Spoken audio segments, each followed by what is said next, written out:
So starting point could be that there is something about being a small state. Ireland is also a small state, but Estonia is much smaller. We have 1.3 million people living in Estonia. And small states need to cope with actually the demands of the EU membership, and it's not easy at all. Being a small state means to prioritize everything, we cannot afford to go to very deep specialization in each area, so there is more generalized knowledge and experts than very deeply specialized. What we need to have is really excellent coordination to make all this small country work perfectly. And of course, super efficiency in order to use the limited resources. And of course, being very flexible and open-minded to adjust all the changes we could face. So when looking back at these years, when we prepared for membership, I was working at that time in Estonian government as the Secretary General of the Estonian Ministry of Environment. And I remember very well these times when we needed to process a huge amount of legal documents, and nobody actually asked whether you could have done really proper public consultation or anything like that. It was just not reasonable because of the time span. But what happened during that time? I think our small public administration learned very much how to be very, very quick in everything.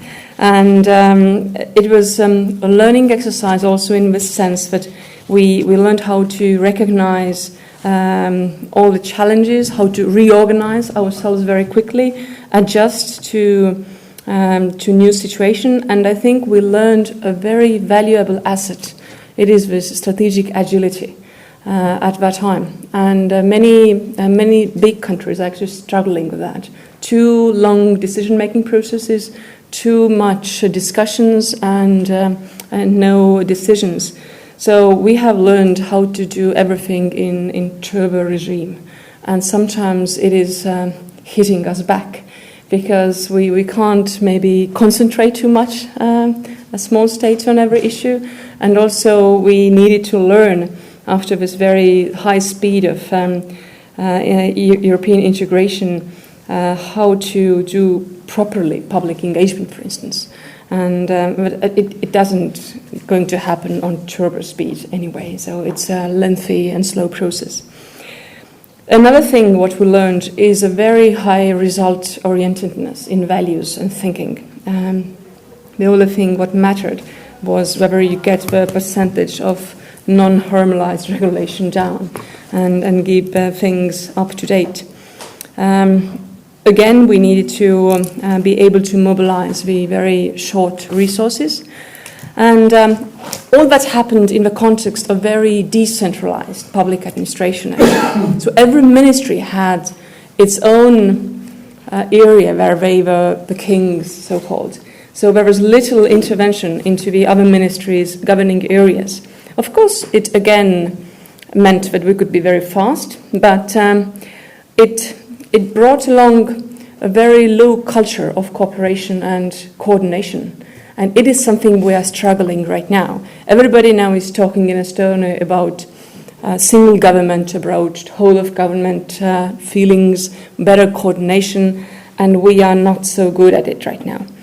And of course, it means that we now are experiencing difficulties in dealing with wicked issues, which are spread across the policy areas. So it was some of the experience of Estonian very fast learning and European integration as a small state.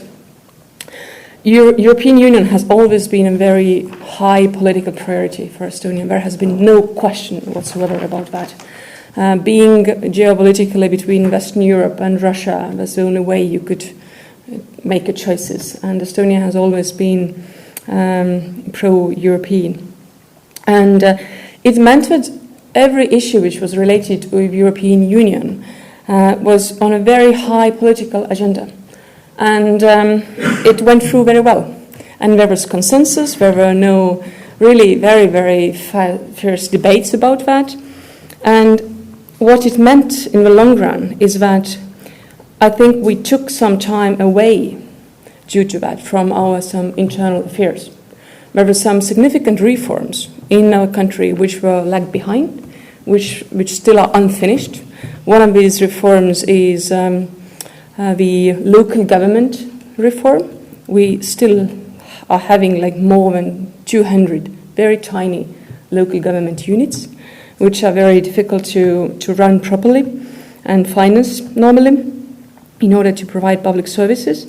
And of course, another big priority was euro. And it was a very rational calculation, actually, for going for euro. Because Estonia had experienced before the economic crisis a very quick economic growth, like even two-digit growth numbers. And economy was boosting, and the inflation rate was way away of this criteria we needed to fulfill to get the euro. And the crisis actually slowed down this inflation. And it was like the window of opportunity for us to adopt euro. And the economists calculated whether this time will pass. And so we needed to get together and be very timely. And it was a very significant instance of a very, very high political commitment. They took everything what is needed in order to get euro. They raised taxes. They made very many unpopular choices, and also they also cut a lot of public sector costs. But the only thing which actually brought the votes back to the same government was actually not touching the pensions. So the votes of elderly people, keeping the pensions up and even growing, was the price Estonian government paid for that. And I think it was a good price, really, with no irony.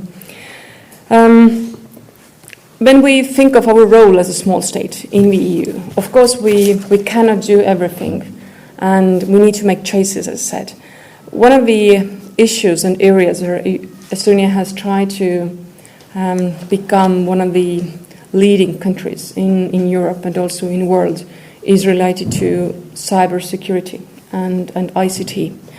We are very pro ICT thinking. We love everything related to ICT, and for each Estonian, free Wi-Fi is a human right. And we get really mad when you don't have a Wi-Fi which is free in Copenhagen airport, like I did this morning. Mm-hmm. So you had it in Dublin, so congratulations. So this e-services is not only the question about efficiency and transparency. It is also the question about being a modernized country, make use of the best available techniques and technologies you could think of. And also it has become one part of our economic story.